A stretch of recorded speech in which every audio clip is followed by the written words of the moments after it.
Okay, guys, in our last section, we talked about the derivative. And the derivative, as we mentioned before, is the slope of a line that is tangent to a curve at a certain point. Now, because what we're going to be doing mostly, especially starting out, is something called explicit differentiation. Explicit meaning basically we are dealing with functions.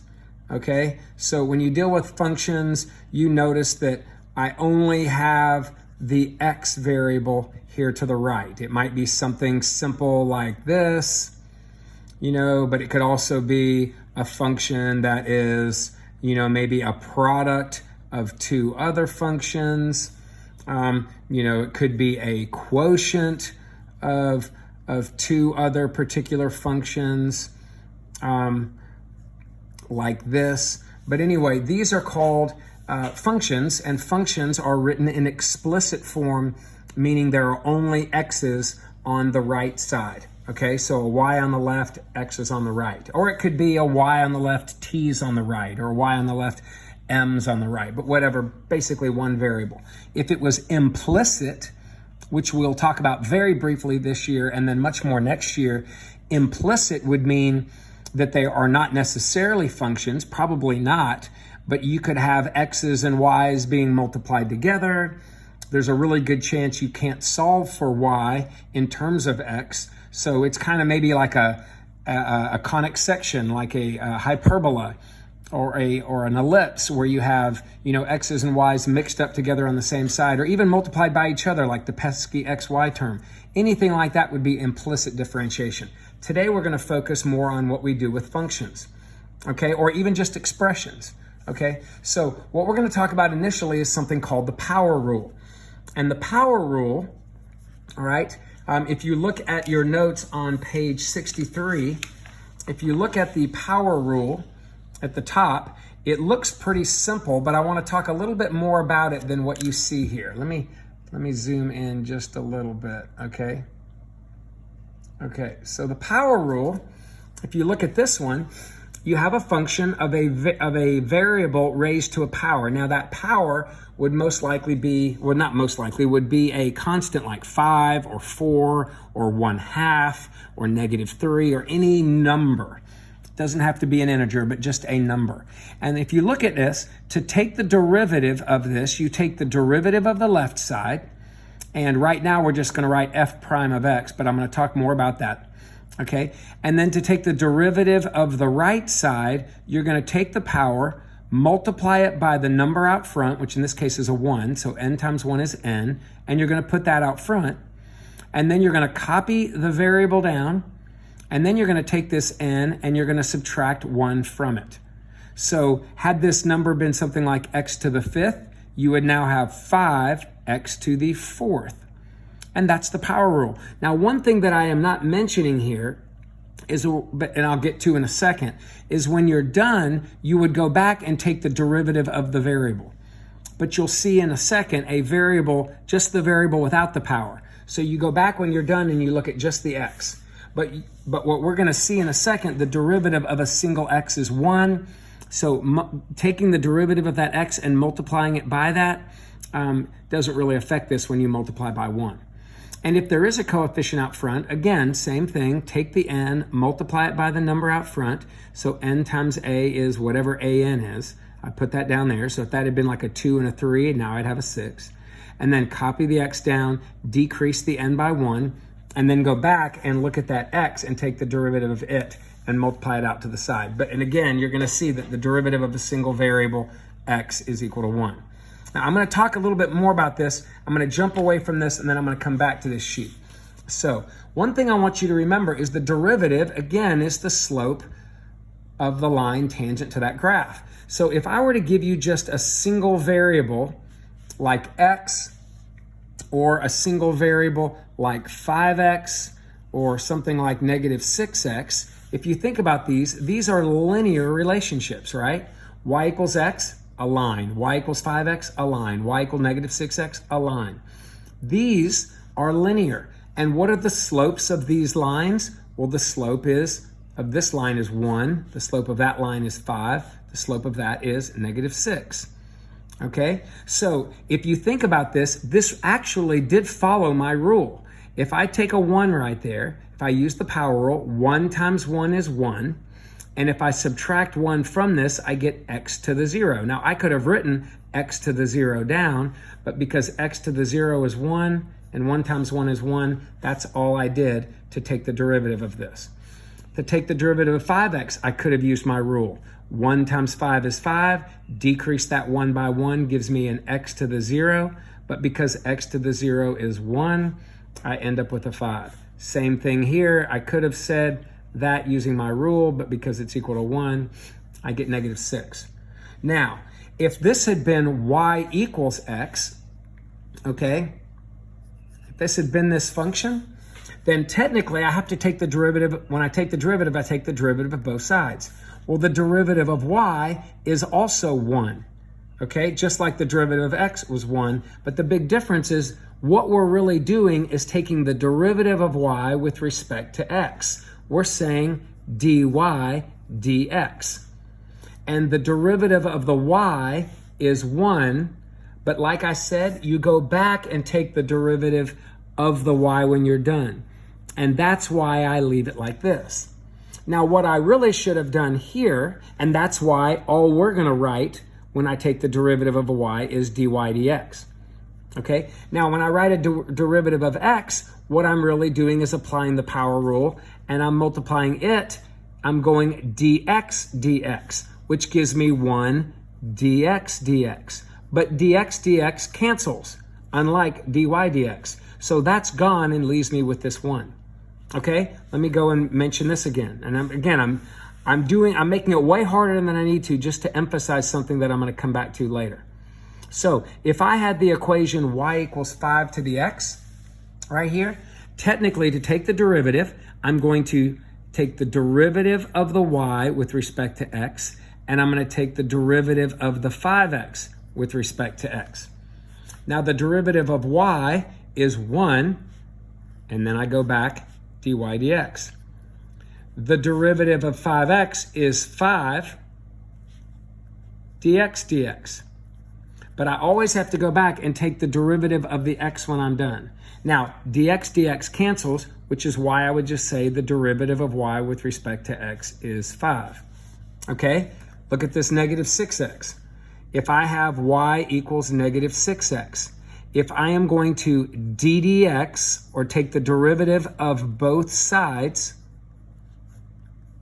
and I could write it like that, or I could just say dy dx, the derivative of the y is 1, then dy dx. You just do this, and you'll see it more as we move on. The derivative of -6x is -6 dx dx. But I don't have to bother with the dx dx, which is why I would say the derivative of y with respect to x is just -6. So all of this junk in the middle that I'm writing right now is really not necessary. All I have to do is say the derivative of y with respect to x is -6. Okay? You with me? It might seem a little bit trickier than it needs to be. Okay, now what if, and then I'm going to get back to these problems. So again, a lot of this, if you even forgot it, you'd probably be fine, but I'm just walking you through some things so later when I come back to implicit differentiation, you'll know what I'm talking about. Okay, let me give you an example like this. What if I had lines like this? Now, what do we know about all three of these lines? Well, they're horizontal lines. And what kind of slopes do horizontal lines have? They have slopes equal to 0. Well, if you really think about it, these right here, if the slopes are 0, I should be able to say that the derivative of y with respect to x is 0. And the derivative, it turns out, of any constant is going to be 0. All right, now I'm going to walk you through why this is true. So the derivative of all of these constants is 0. What if I had something like y equals e or y equals pi? Well, these are constants, aren't they? They may look like variables, but they are constants. Sorry. Okay, so if I ask you to take the derivative of y with respect to x, 0. 0. A derivative of a constant is always a 0. Now, why exactly does this play out? Well, isn't 5 the same thing as that? Think about it. X to the 0 is 1. 5 times 1 is 5. So 5 is the same thing as that. And if I asked you to take the derivative of the y, you would say 1 times dy dx. And if I ask you to take the derivative of this, you would say 0 times 5 is 0, decreased by 1, and then dx dx. Well, the dx dx cancels, and 0 times anything is 0. So I could have just, if I saw this 5, rather than go through this ugly process right here, I should be able to say the derivative of a constant is always 0. Okay? And I'm going to skip that step moving forward with all of these. All right? And by the way, in the work we do today, you're not going to see a whole lot of dy dx. You're going to see some. If I have a y prime here, if I want to just say, if I have a y here, if I want to just say y prime equals 0, or the derivative of y is 0, same thing here. If y equals -3, I could just say the derivative of y equals 0. I am fine to say that instead of saying dy dx. Although you're going to like, the more we move through calculus, writing dy dx's. On my work, I say a lot of y primes, a lot of f prime of x's, if it's f of x. All right? So you're going to see more of that. So if you have a derivative, I want you to go back again. Derivatives of constants are always 0. And the derivative of linear relationships, which are essentially single x's, your derivative is always the constant, because the constant is what represents, the derivative is always the constant right here, dy dx. dy dx is always is always the coefficient. Why? Because that would be the slope of this line. All right, whether you use the power rule or not. Now, with that in mind, what do you do when you have something with a power on it, like 4x cubed? And I say, what is the derivative? Well, again, you could d dx both sides. This would be the long way to do it. And I'll show you the short way. And the derivative of y is 1 dy dx. Again, long way. The derivative of 4x cubed using my power rule, don't say it's 4 because this is not linear. You have to use the power rule, which is 12. 3 times 4 is 12. Copy the x down. Decrease the power by 1. So 12x squared dx dx. Now, the dx dx cancels, so don't bother. So really, all I have right here is the derivative of y with respect to x is 12x squared. And I hope that I don't see any of this on your paper, that you go straight from here and just go, oh, the derivative of y, dy dx, the derivative of that, 12x squared. Okay? And if you want to write y prime equals 12x squared, that's great as well. Okay? So looking at another one, what about y equals -3x to the -5? Well, stick to your rules, okay? To take the derivative, and again, I'm going to skip this stuff. I'm just going to go dy dx or y prime, okay? -5, because that's not a linear relationship. That would be linear. Because it's any other power other than 1, I'm not just going to write -3. I'm going to say -5 times -3 is +15. Copy the x down, decrease that by 1, -6. Now, and again, I don't have to write dx dx because it would have canceled. All right, and again, if you want to write y prime, super. So that's my derivative. Now, don't just write 15x to the -6, because one day you're going to be taking an AP test and the reader's going to come in there and go, what the heck is this? Label it what it is. You can say y prime, you can say dy dx, but say something about what this is. All right, last quick example before we look to our notes. What if I gave you something like, this is a little trickier, 4 square root of x. Ooh, what's square root of x mean? Oh, that's the same thing as x to the what? 1/2 power. Well, if I was using this rule, then the derivative of y would be that times that, which is what? 2. Copy the x down, decrease that by 1 to the negative 1/2. Okay? So I'm going to show you a trick shortly about how to actually do these, which is much better than this, but I'm going to wait until we learn the chain rule. Okay, so for now, if you want to do them like this, you can. I'll tell you what, I'll show you the trick. Okay, so if you ever want to do one of these and not deal with the exponents, if you have a square root, if you have a cube root or anything else, do it this way. Change it to a 1/3 if it's a cube root, 1/4. But if it's a square root, because it shows up so often, here's a little trick for a derivative of a square root. Here you go. So the derivative is copy the constant down. Okay, just drop it down. And then for this, double that in the denominator. So I'm just going to create a denominator and I'm going to double it. And then you look at the inside part and you take the derivative of that. So what was on the inside in x? What's the derivative of a single x? 1. So I end up with 4 times 1 on the top over 2 times root x. And what happens if I cancel that? I get 2 over a root x. And if you think about what I had back up here, isn't x to the negative 1/2 the same thing as an x to the positive 1/2 on the bottom, which is a root x on the bottom? Okay, so it's a little trick to get a nice simplified answer a little bit more quickly. We'll go over that later. But if it's anything other than a square root, I wouldn't bother learning this trick, which is keep the constant where it is, right? That's not a squared, I'm canceling that, right? Keep the constant where it is, and then double that on the bottom, square root of the inside part on the top, and we'll talk more about that on the chain rule later, and then cancel whatever cancels. Okay, so now that I've gone over what to do with monomials, and these are all monomials that I've been doing, what happens when you have binomials or trinomials or other polynomials? Well, according to our rule right here, and I'm going back to page 63 in the book, according to our rule, if you have a polynomial, polynomials, you can just take the derivative of a polynomial by taking the derivative of each individual term, okay? And when you're doing that, great.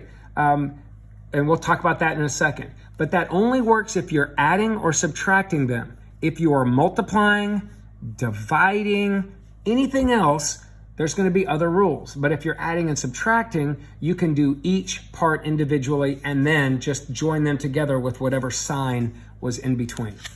Okay, so let's do a couple of these practice problems, see what we can do, and then we'll work towards the product and the quotient rules. Okay, so, and then you can do the homework tonight. Look at number 1. The first gives you a function, tells you it's x to the 6th. That's a monomial.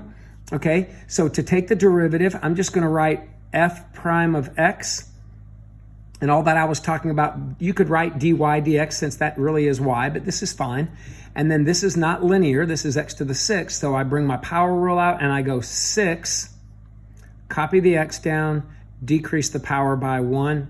And then if I were to take the derivative of the single x, I get 1 dx dx. So I could have times 1 dx dx, but the dx is canceled. The 1 doesn't affect it, so I'm not going to write anything. Okay?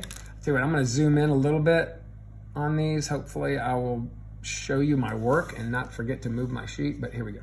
Look at number 2. I have a function composed of 5 different things added or subtracted. So as long as I'm just adding or subtracting to take the derivative, each part I can take the derivative of separately using the rule that's in play, which in this case is a power rule because these all have powers.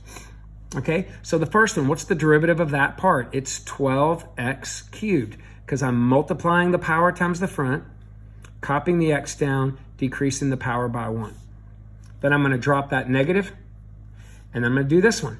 3 times 2 is 6. Copy the x down, decrease the power by 1. 2 times 5 is 10. Copy the x down, decrease the power by 1. And then this is a what? This is linear, so you can use your power rule, but what's the slope of a linear function? It's the coefficient, -8. And this is a constant function, right? Constant functions are horizontal lines. Y equals -11 will be a horizontal. What's the slope of a -11? A 0. So when I get down to these, I really don't use the power rule. I just go, anytime I'm taking a derivative of an x to the first or a variable to the first, it's just the coefficient. technically the coefficient dx dx, but that cancels. And then anytime I've taken the derivative of a constant, it's 0. All right, so I'm finished. All right, moving on to number 3. Okay, number 3, there's a fraction in there, but I'm not going to let it bother me. The derivative of the function is 4 times a half is 2. Copy the x down, decrease the power by 1. 2 times the negative 3 is negative 6. Copy the x down, decrease the power by 1. Derivative of a constant, 0. I'm done. All right, 4a, there's a function. The derivative of this function, what's the derivative of a constant? 0. All right, right here, I always get people early on 4b. The derivative of f, people are tempted to go 4e cubed, but what is e? E is the number 2.71, blah, blah, blah, right? It's the limiting value.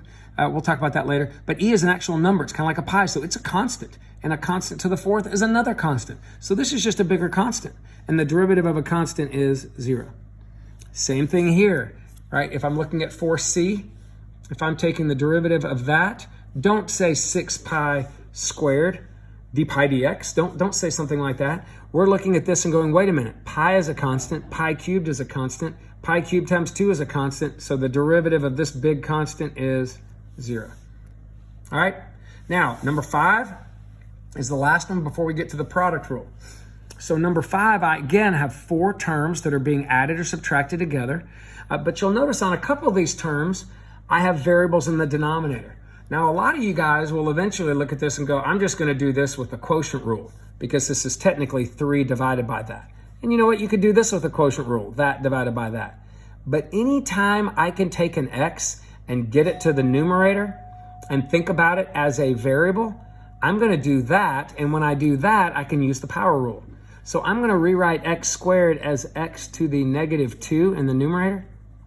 And I'm going to take this x to the 4th, not the 2, the 2's fine. I'm going to take that x to the 4th and write that as an x to the negative 4 in the numerator. And now that I have all my x's in the numerator, and in this right here, isn't this the same thing, this 20 on the bottom, as a 1 over 20 out front? So I'm thinking about all of these with x's in the numerator, and if the x's are in the numerator, I can use my power rule. So here we go. The derivative of this function would be 10, the power times the coefficient. So what's 10 times 1/20th? 10/20, which is a half. Copy the x down, decrease the power by 1. And then this, no big deal, negative 15, x to the 4th. And then this, what's negative 2 times a positive 3? Negative 6. Copy the x, decrease it by 1. And then right here, negative 4 times negative 15 halves would be positive 60 halves, which is positive 30. X to the, decrease it by 1, negative 5. And you're fine to leave your answers like this. You don't have to change these to x cubed on the bottom or x to the 5th on the bottom. Don't worry about that in the least. Most of my keys will not be written that way, and AP Calculus has no issues, no problems with negative exponents like this. So you're good. All right, right here, the derivative of f. Oh, wait, this is a product. Now, a lot of you right now are going to be tempted to go, Mr. Hurry, I'm just going to FOIL that out. And you could, technically. If you FOIL that out first, then you'll have a big polynomial, and then you could take the derivative of it. But the problem with that is tomorrow or the next video, I'm going to put a 4 as an exponent here and maybe a 3 as an exponent here. And in order to FOIL them out, you would have to first raise them to the 4th power, and that's going to be a nightmare. So I'm going to show you how to deal with these using what we call the product rule. You're going to also learn the quotient and the chain rule, and then these won't be a big deal. And by the way, you're going to see in a second, I'm not going to make you simplify your derivatives. So when I go through this process, you're not going to have to FOIL it and clean it up. You're just going to leave it like this. So to me, tonight, don't FOIL these out before you take the derivative. Just don't do it. Okay, now I'm going to zip back up to the top and show you the product rule. Okay, the product rule says, basically, like in number 6, if you have a function and it's composed of 2 separate functions being multiplied together, you don't have to multiply them together and then apply the derivative. You can use this little trick that says to take the derivative, what you do is you copy the first function down and then you just take the derivative of the second function and multiply them together. And then you put plus Then you copy the second function down, and then you just take the derivative of the first function and multiply it by that. And that is the way you do a product rule. And since I'm not going to make you FOIL it out, you would be able to leave it like this. Now, that's not a big deal, but there's a little clever way to think about it that sounds a little bit more catchy, and it's like this. If you have a function composed of a first and a second function, just go first times the derivative of the second plus the second times the derivative of the first. So I say first d second plus second d first. All right, so watch me use the first d second plus second d first rule to find the derivative of number 6. So here we go, number 6. All right, so according to this, because I have a product here, I'm going to go first. So I'm just going to copy it down. Make sure you put it in parentheses. And then I'm going to go times the derivative of that. Now, I'm going to put a bracket right here to kind of emphasize that it's this part I'm taking the derivative, but you don't have to do that. You can put a parentheses. So what would be the derivative of just that part? Well, I think if I told you to take the derivative of that, you would have gone 3x squared, right? 3 times the front. Copy the x, decrease it by 1, and then the derivative of the constant is 0. You don't have to put minus 0. You can just put nothing. So there's my first d second, and then I put a plus, and then I go second, and I'm copying the second part down, and then I'm going to multiply by the derivative of the first part. Well, if you just had the first part there, what would you have done? You probably would have said 2x to the first plus 2. And there it is, 2x plus 2. And again, you don't need brackets. But this big result here, first d second plus second d first, that's the derivative of the function. And we're not going to FOIL it out. We're just going to leave it. By the way, if you're like, I have to FOIL it out, I'm a perfectionist. If you do, the keys will never have what you have. They're only going to have this.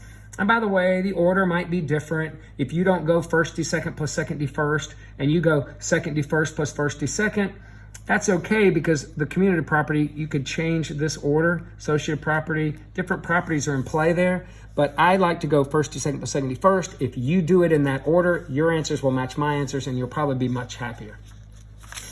Okay, look at number 7. Okay, number 7 right here. Again, I have a product of two functions. This is a function, this is a function, I'm multiplying them. So to take the derivative, I'm gonna go first, just copy it down. Remember, I have no problem with negative exponents. First, derivative of the second would be the derivative of that part, which is 5, minus the derivative of that part was 0. So the derivative of the second part is just 5, plus second part, 5x minus 1, times the derivative of the first part. Now, how do I take the derivative of just that first part? Negative 6x to the negative 3 minus 4x. Everybody see that? That times that's negative 6. Copy the x down, decrease it by 1. Negative 6x, decrease it by 1. And then here, 2 times the negative 2 is negative 4. Copy the x down, decrease it by 1. First d second plus second d first. That's it. And don't multiply it out. There's no reason to do that. It's only going to bring you pain and suffering. And we'll talk later in calculus about why and how we would go about applying this. Okay? In fact, ironically, you're actually not going to always multiply it out. That's not always the easiest way to use the derivative that you'll have.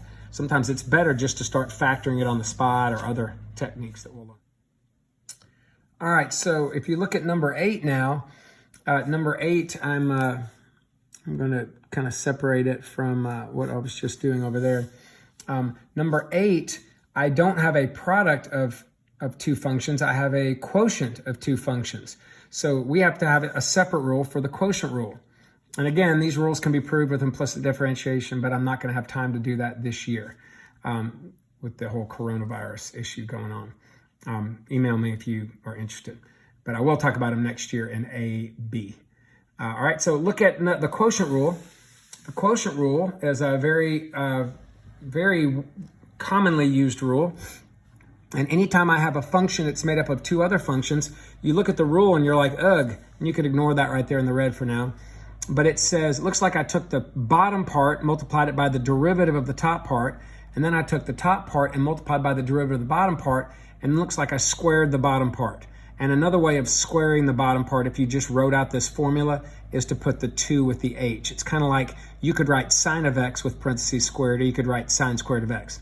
But that's just a notation. I could have written it like this, but most people are more comfortable with that now.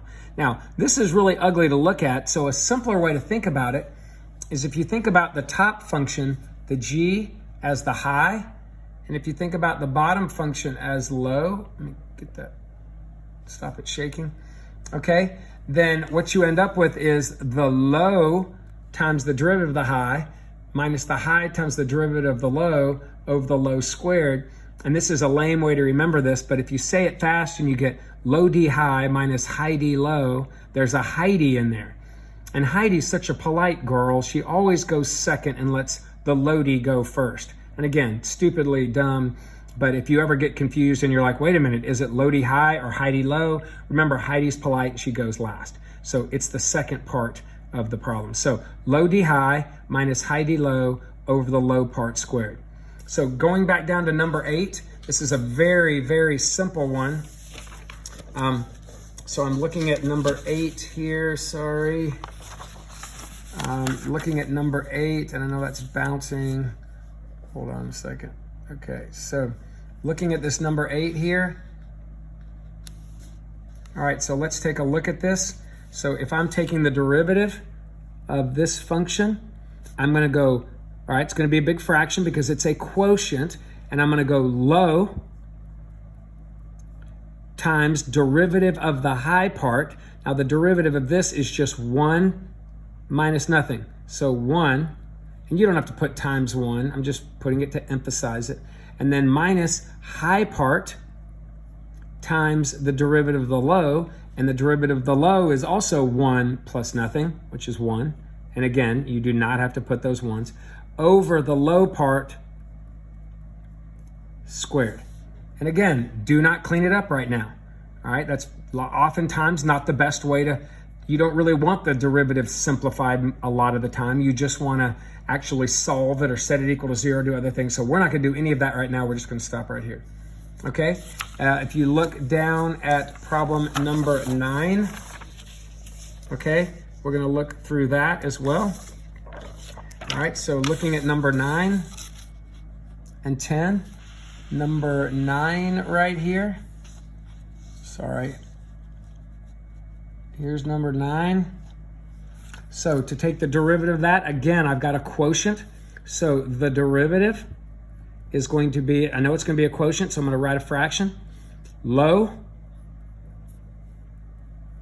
times the derivative of the high, which is 1. And again, I don't have to write that, minus high times the derivative of the low, which is going to be 2x plus 0, which is 2x. And I don't have to put that in parentheses because it's a monomial, but it's a good habit to put into. And for those of you who are like, but shouldn't you put it out front? Shouldn't you fold it together? Again, guys, don't worry about that. My keys are going to look like what I'm doing right here. And it'll be better for you to check your keys this way. And then put it all over the low part squared. And then finally here on number 10, and again, I'm not simplifying anything. On number 10, to clean that up right there, I'm going to say the derivative is, it's a quotient, so I know I'm going to have a big quotient rule, which is a fraction. Here we go.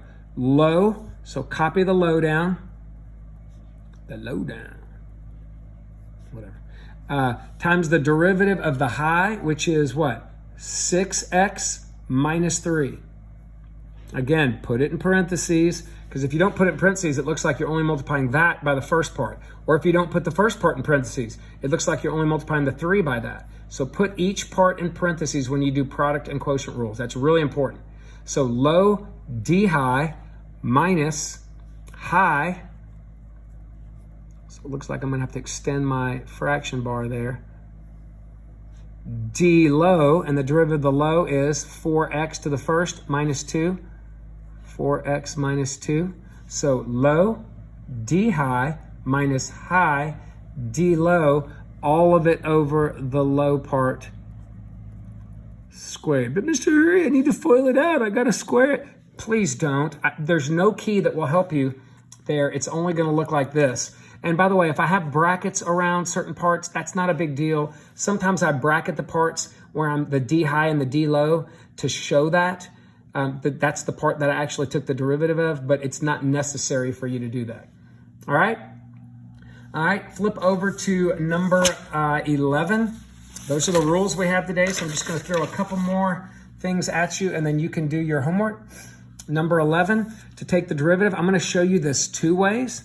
Now, one way I showed you how to do it was, well, if you just think about this as think about the original function as 3, leave the 3 there, and bring that up and make it a -2, then what would the derivative be? If you thought about that as the function, it'd be -6 x to the -3. However, if you think about it as a quotient rule, check it out. You're going to have a fraction, and I'm going to have low d high. Now, when you get to the d high, what's the derivative of a 3? It's a 0. So isn't low d high just a 0 right there? Yeah. Now, I'm going to write it down once, but watch. Low d high. Well, all that goes away. Then I'm going to go minus high d low, which is 2x, and then over the low squared, which is x squared squared, which is x to the 4th. Now, what do I end up with here? I end up with -6x over x to the 4th. One of the x's cancel, and I end up with a -6 on the top and an x cubed on the bottom. Isn't that the same thing as that? If you think about it? Yeah. Now, I like it this way. But I see people all the time doing the quotient rule. If you are going to do the quotient rule, just take a look. And if you go low d high and the d high part is a 0, just don't bother writing that. Just jump straight to minus high d low over low squared. And if you wrote that on your test, that's fine, even if you don't simplify it. I'll give you credit on this first, or maybe even the second test. But as you move forward, you do kind of want to get to a simplified version. So that's why I'm moving that x up when there's no x's on the top, or whatever. If you just move that up and do a power rule, sometimes it's a lot better. Okay, number 12. Number 12 is the first curveball I'm throwing at you. And when you look at this, you're like, wait a minute. There's a product rule in here, and there's a quotient rule. So whenever there's more than one, and now if you really think about it, there's also a power rule in there. There's all kinds of stuff going on. So if you really think about it, what property, multiplication or division, incorporates the entire problem? And I would argue that it's division, because it's all of this divided by all of that. Multiplication only involves the top. So when I take the derivative, I'm going to begin this process with a quotient rule, because quotient is what everything is involved in. Product is only the numerator. Now, when I do this quotient, check it out. I'm going to have a big fraction here, and I'm going to be going low d high minus high d low over low squared. Now, what happens when I get to the d high part? You go, oh, I've got a product. So when I get to the d high part, you're going to end up with a product rule inserted into your quotient rule. Now, for those of you that are clever right now and they're going, well, I'm just going to FOIL that out first. Well, you can, but you're not going to have a lot of luck tomorrow or the next day when I put a 10 on that 2x minus 3, because you won't be able to multiply it in until you raise it to the 10th power. So you're going to have to do a product rule at that point. So I'm trying to give you practice right now. Let me give you practice. So check it out. Low, copy it down. Now, this next part is d high. So I'm looking at all of this and I'm going, what would I do to take the derivative of this high part? I would do a big product rule. So I'm going to insert a product of first d second plus second d first right in here. So here we go. First, d second plus second d first. And I'm going to enclose that whole thing with a big bracket. So here we go. Low d high, because the derivative of high was a big first d second plus second d first. And then minus high. So I'm going to copy the high part down. Times d low. Well, that was easy. The derivative of the low part's just a 3. All over the low part squared. So check it out. This is the high. I'm sorry. This is the low right here. So low, all of that is d high, and then minus all of that is high, all of that's d low, and that's my low squared. Low d high minus high d low over low squared. All right, and that's your first exposure to kind of an uglier looking problem. All right, and then on number 13, one way you could do it, I've already given you this trick once. One way is to, if ever you're square rooting something, is to double the square root of whatever it is in the denominator, and then take the derivative of the inside part, the derivative of x is 1, put that on the top. But another way to do it is to think about that as x to the 1/2. I don't really want you to do it this way, but the derivative of that, doing it this way, would be 1/2, copy the x down, 1/2 times 1 is 1/2, decrease that by 1 is a negative 1/2. But if you think about it, look what happens if you simplify this.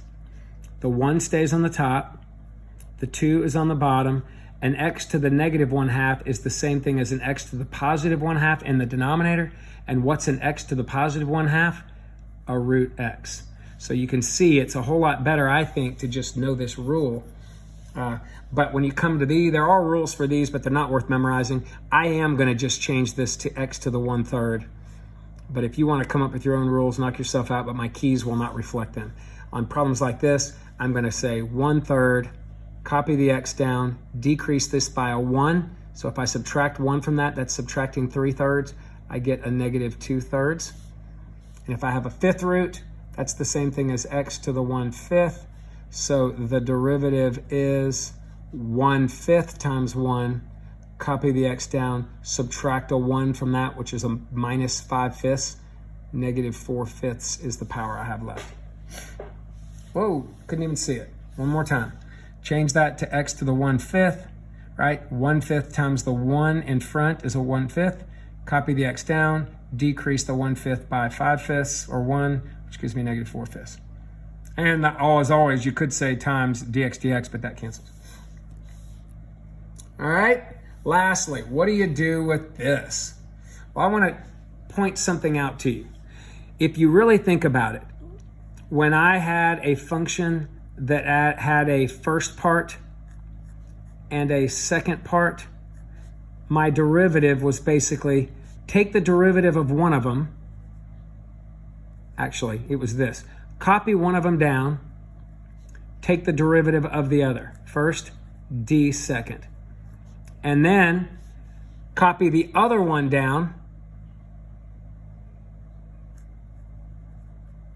and then take the derivative of the first. And that was our rule, right? Golly, man, sorry guys. If I have a function that has two parts and I'm multiplying, my rule was copy one down, take the derivative of the other, and then copy the other one down, take the derivative of the other. So basically, you're taking the derivative of one part, copying everything else down, taking the derivative of the other part, copying everything else down. In the order in which you do it really doesn't matter, although when I do it, I usually go first to second plus second to first. Well, if I have three parts, it essentially works the same way. Think about this as first, second, third. To take the derivative of this, okay, to take the derivative, all I have to do is take the derivative of one of the parts. So like if I took the derivative of this, it would be 6x minus 4. And then copy down the second and third part. So right here, this is like d first, and then copying everything else down. So 2x cubed minus 5, 7x minus 6. So that was the derivative. And then you're going to add to that. Now I'm going to take the derivative of the second part, which is just 6x squared. And then what do you think I'm going to do? That's my d second. I'm just going to copy down the first and third parts. So here's my 3x squared minus a 4x. Here's my 7x minus 6. And then for my last part, guess what I'm going to do? I'm just going to take the derivative of the third part, d third, which is just 7, and I'm going to copy down the first and the second parts. And if you really think about it, it's the same thing I'm doing. All right, so The same thing I'm doing on the product rule. The product rule is going basically first d second plus second d first. But if you really think about what it's doing, it's taking the derivative of one part, copying the rest, then taking the derivative of the other part, copying the rest. Well, that's what you do anytime you have a product of more than one. You don't have to memorize a little formula like first d second plus second d first. Just take the derivative of the one part, copy the rest. Take the derivative of another part, copy the rest. Take the derivative of the last part right there, copy the rest. And if there's 4 parts, just complete the process. All right? And if you do that, you'll see that derivatives of where you have more than one are really not so bad. Now, if you FOIL all that out first and distribute everything and get a big polynomial and then take the derivative, you'll get the same thing you get if you were to now FOIL all this and write your answer that way. But I don't have to clean this up. I can stop right here. All right, well, listen, good luck with your homework, and I will see you guys in a couple of days when we start looking at the chain rule, which is by far the rule that's the most important rule. It'll put all this kind of stuff together, and it'll make what we were talking about before with the dx and the dy dx, maybe make that make a little bit more sense. All right, good luck, guys.